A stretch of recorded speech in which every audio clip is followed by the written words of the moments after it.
Commission, we take great interest in the entire manifesto, but more specifically, areas that touches on the National Police Service Commission mandate, and especially reforms in the National Police Service.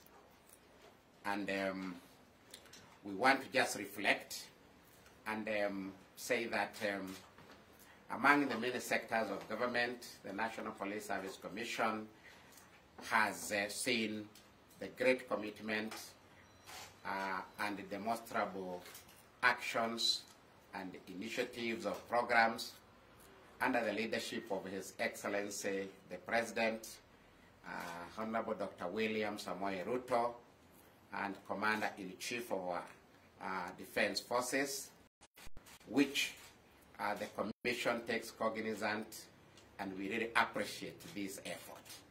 Compared to the last years we've been in office and these first 100 days, we can say that there is great hope that the mandate of this Commission, there is every indication that the government is committed to support this Commission to deliver.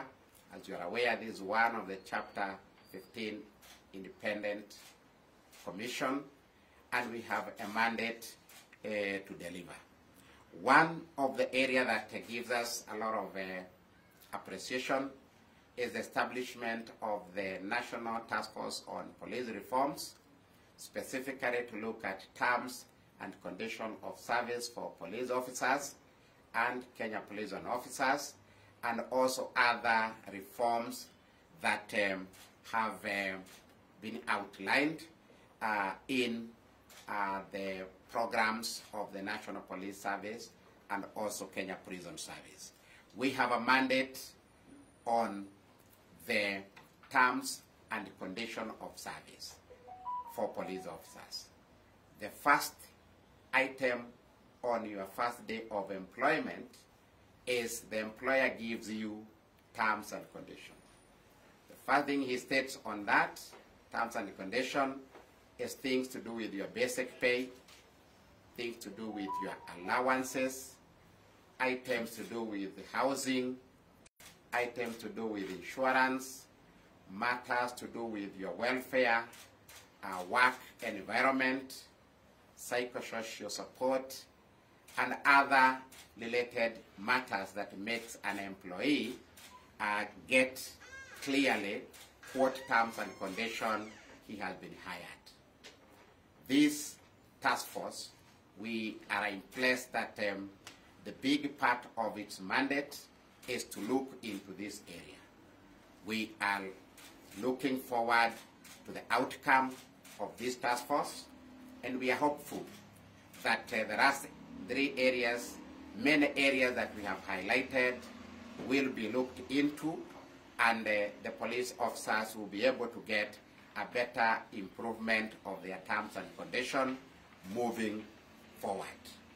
We've been concerned, and we've raised this matter severally, of allowances for police officers working in hardship areas and areas that are far-flung areas in northeastern, in some areas of the Rift Valley, some areas of the coast, some areas of lower eastern, and other areas that have various security threats that are a bit extraordinary from urban areas.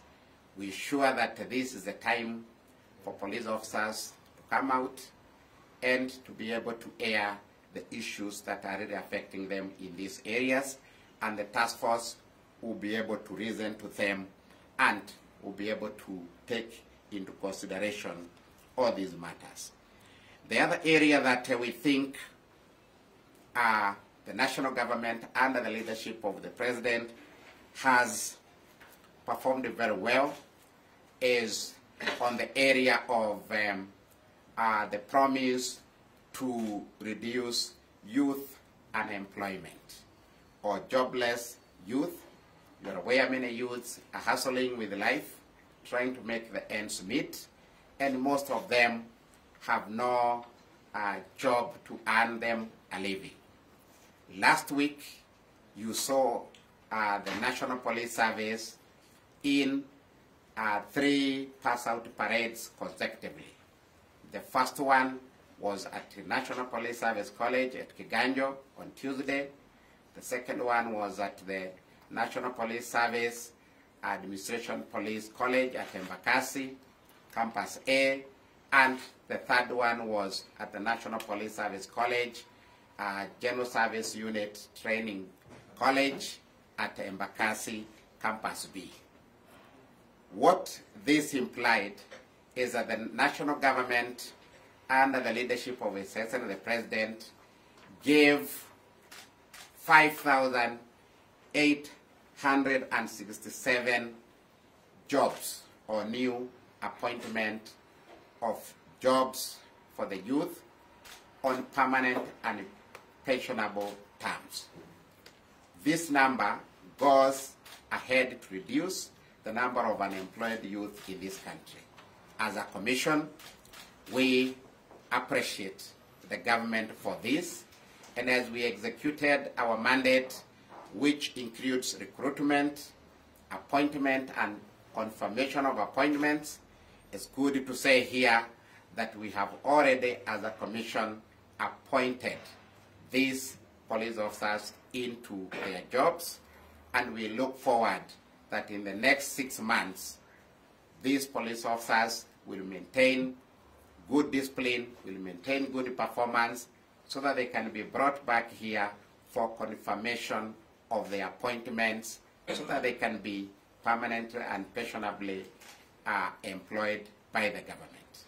This is a great effort from the promises that we saw in the Kenya Kwanza manifesto, and I am sure moving forward, this is going to be the trend, and we are going to have many youths benefit from this program. The other initiative that have also given a lot of hope to the work of this commission is on insurance of police officers.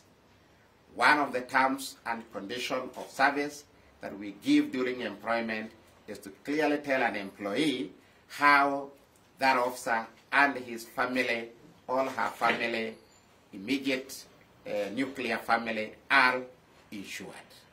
We had police officers during our last monitoring visit. We had reports of many challenges that they were experiencing, including capitation, including access to specialized services, and also long queues and lack of attention for police officers when they have gone to the hospitals. We have moved on to consider all these challenges, and we've changed the provider of the services. Moved from NHIF, which was providing services, to a CIC consortium, which will be providing the medical cover assurance for police officers, while also we moved to Britam Assurance, which will be providing group personal accident and work injuries benefits act insurance for police officers who may face any danger or any threat that may cause injury on themselves, so that the police officer can be confident to work and provide security services to the citizen.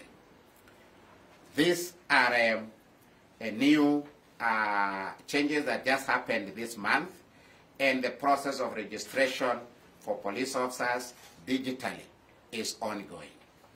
As this process continues, the numbers that are accessing this system and the numbers that are registering online, for any new system, when all of them are registering, there could be challenges of delays in the system, but we ask police officers to be patient with the system.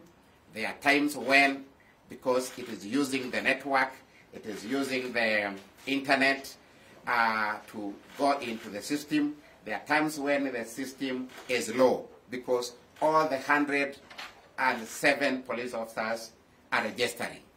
So Be patient. If it doesn't work this time, you try again until you have your data captured in the system. The technology we have is trusted, and it can be able to make sure that all police officers at the end of it are registered and they'll be able to access services. We urge the commanders who are performing delegated human resource responsibility as at the stations, right from the OCS, the OCPDs, and the sub-county and the county police commanders to assist the junior police officers who are trying to access this system and to make sure that all of them are registered, because this is what will enable them to access the services. I think those three areas have been very key, and we, as a commission, we really thank the government that these initiatives are happening because of the great commitment we have from the government.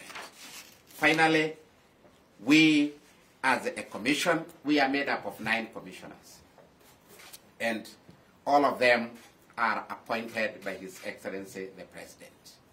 The commission, under the law, provides a way for any commissioner who may wish to resign for other duties or who may get other opportunities to be able to leave.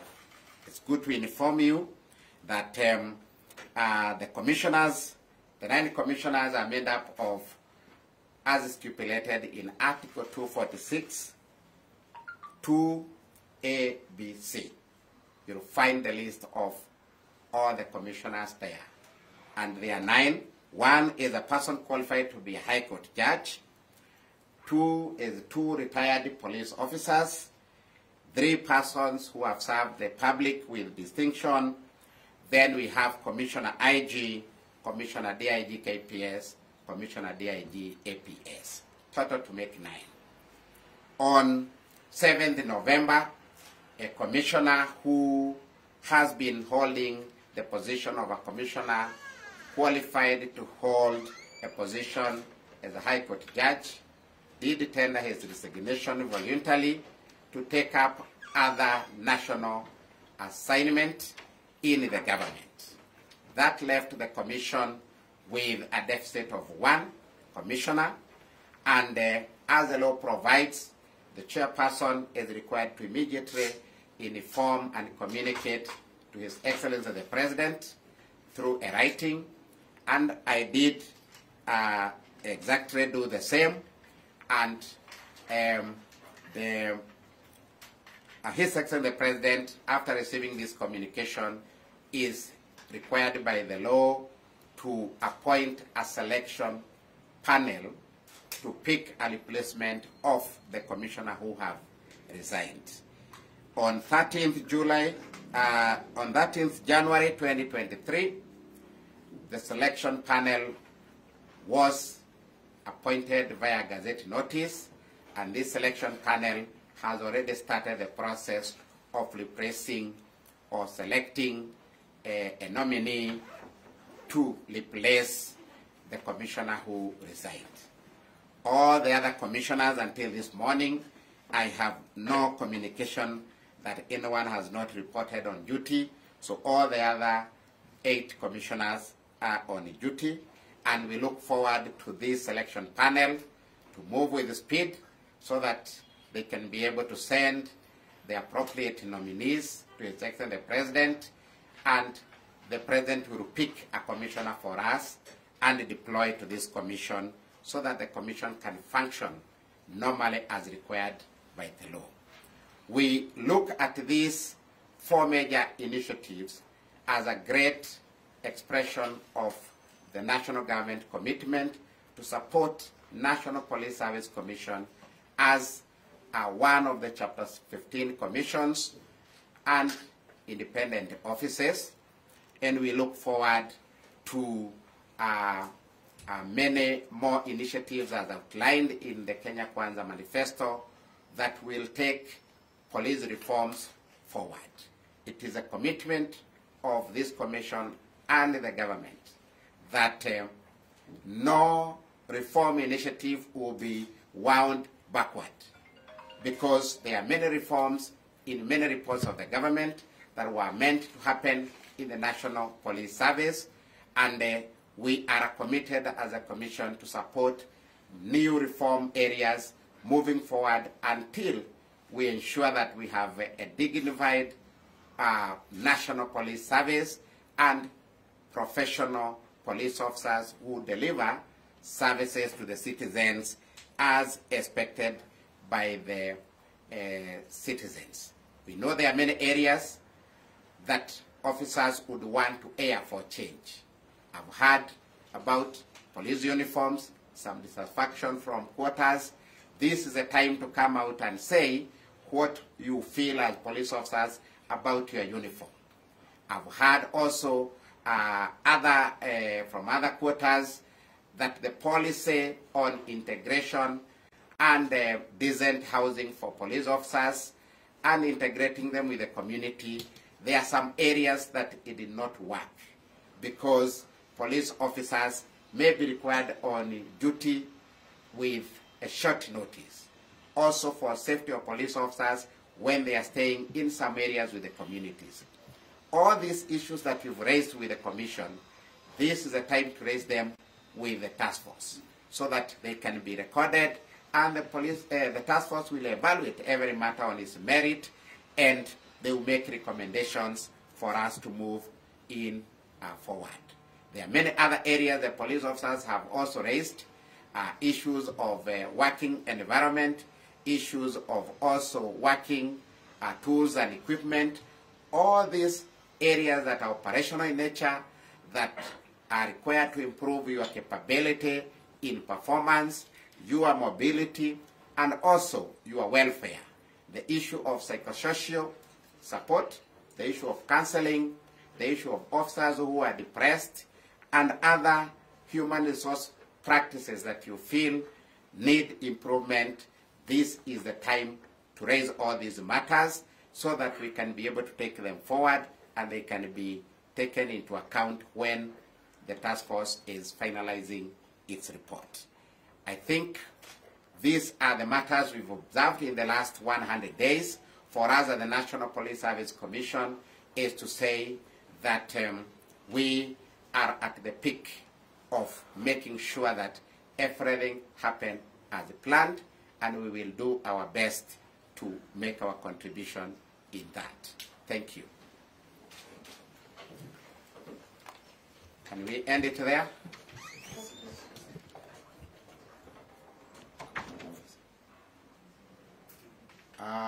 Yes, I hear there are questions. Can we take a few? 1, 2, 3, 4. I think 2 ladies, 2 gentlemen. That's a very good balance. Okay, start with the lady from NTV. As late as last Friday, an officer who had been ailing had to be detained at the Nairobi hospital because of there was an issue around CIC fastening payment of his bill in the hospital. And there was concern that their turnaround time is slower than how the NHIF dealt with such matters.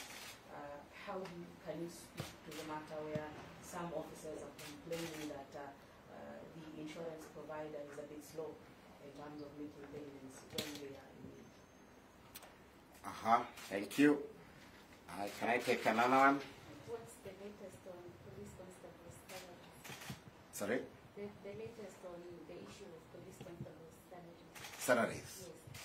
Yes. Okay. Latest as in the what? Latest information. Has there been any developments? Okay, the basic pay.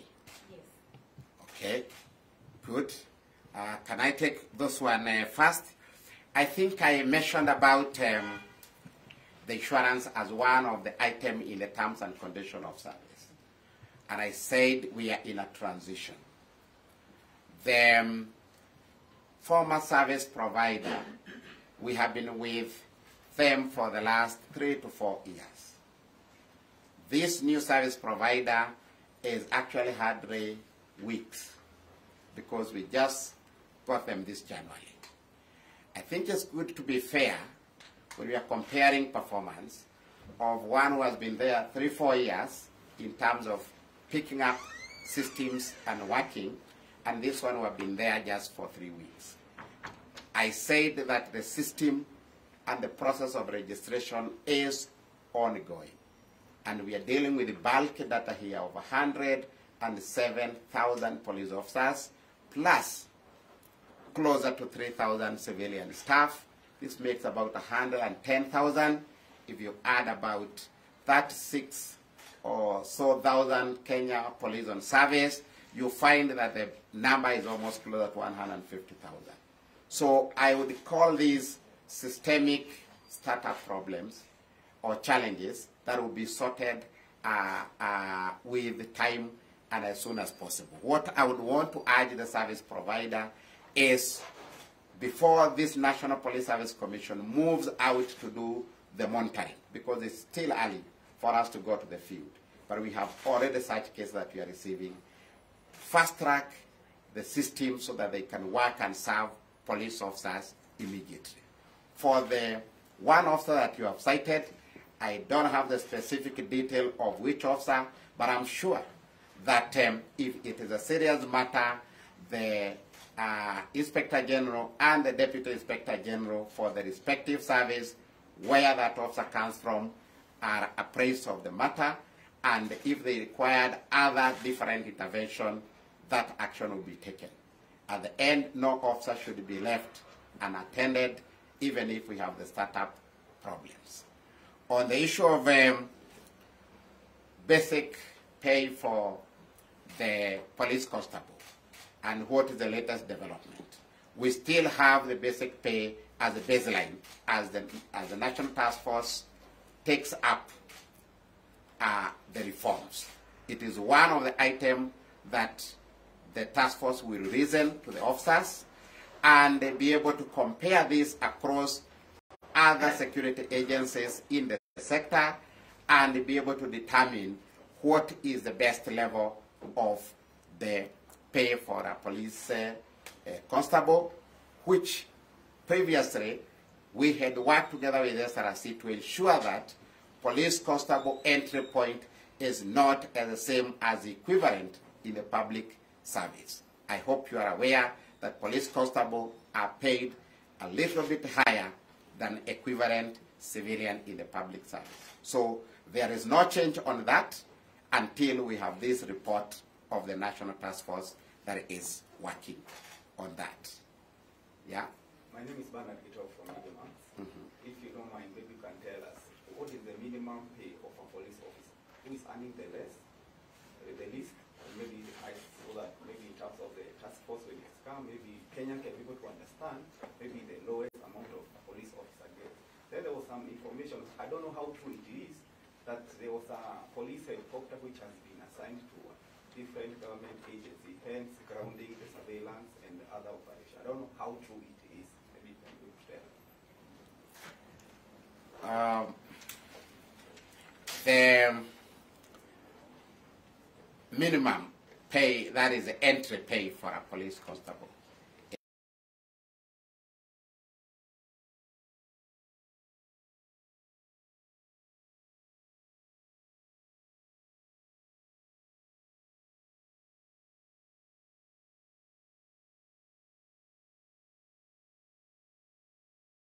is at around that 5,000 Kenya shilling. And the salary progresses all the way to the salary of the Inspector General, which is set as a state officer by SRC. In between there, the career progression and the scheme allows then rise of this constable from that. I'm sure this is not the entry point for a civilian equivalent in the public service. So police are still considered better because of their work.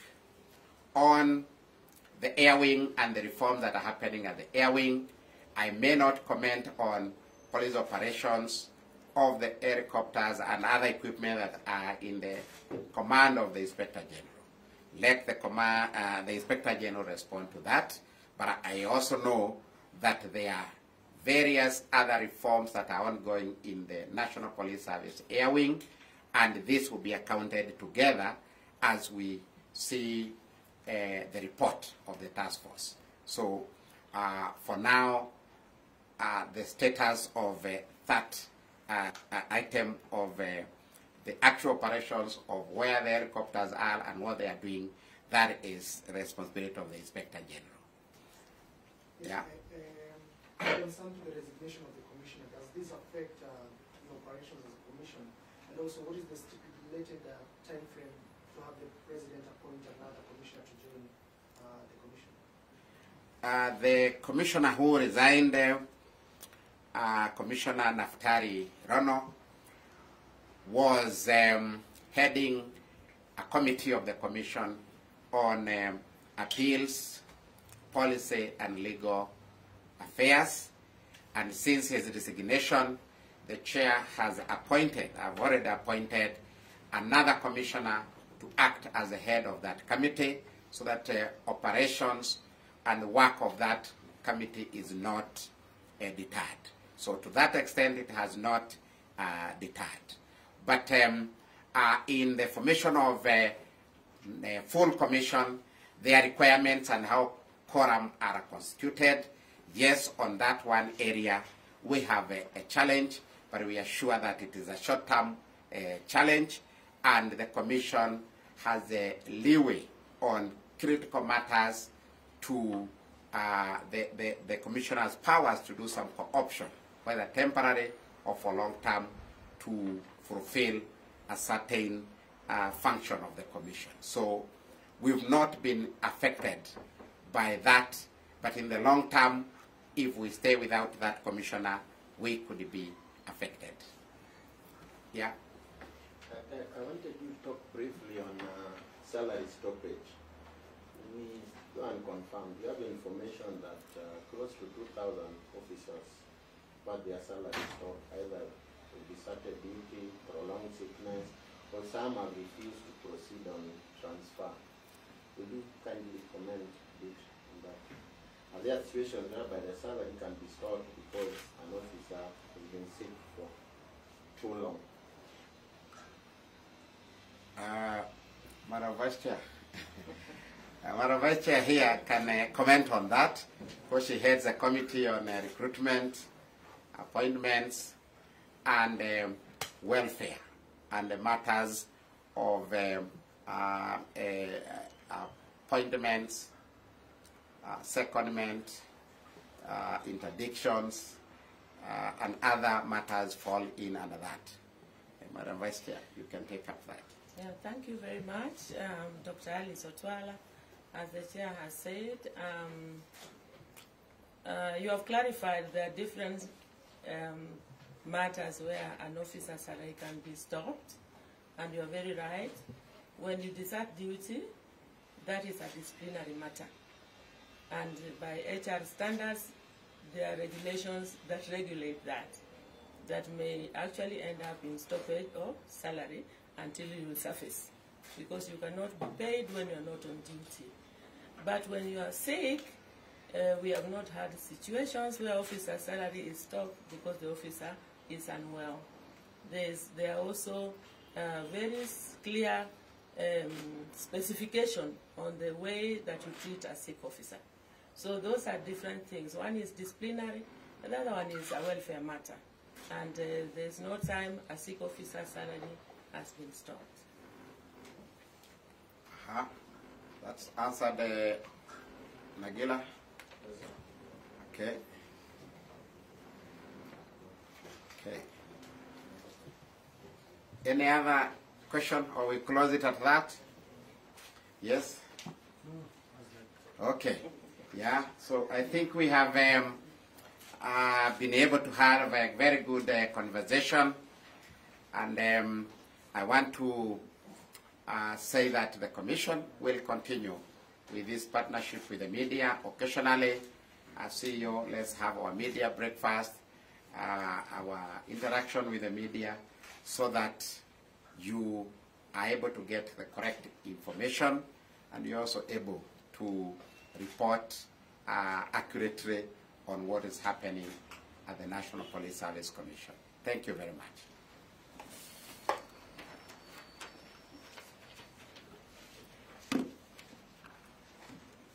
Oh, was this part of recording? Yes. Oh, okay. It has been calling a lot. I thought, no, this one is mine. It was not recording. Okay. Thank you very much. You're welcome for tea. Is there tea? Where is it? Nice to believe.